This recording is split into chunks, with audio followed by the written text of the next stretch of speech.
অর্থনীতির গতি বাড়াতে রিকন্ডিশন গাড়ির শুল্ক কমানোর দাবি জানিয়েছে আমদানিকারকদের সংগঠন বারবাইডা। মঙ্গলবার রাজধানীর ইস্কাটনে ইফতার মাহফিল অনুষ্ঠানে এ দাবি জানান সংগঠনের নেতারা। এ সময় তারা আরও বলেন, সরকারের জটিল কর নীতির কারণে নতুন গাড়ির চেয়ে জাপান থেকে আমদানি করা রিকন্ডিশন গাড়ির শুল্ক বেশি। এই ঈদে জামা জুতো অ্যাক্সেসরিজের ডিসকাউন্ট।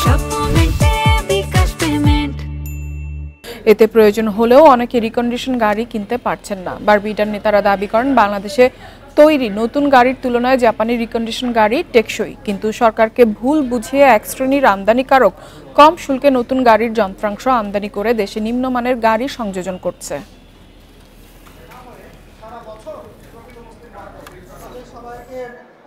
এই মাহে রমজান উপলক্ষে এই সব আমাদের কষ্ট করে আসার জন্য ধন্যবাদ জানাচ্ছি এবং আপনারা যারা আমাদের সম্মানীয় সদস্যবৃন্দ বারবিডার, আপনারা সবাই খেয়াল করবেন। সর্বপ্রথম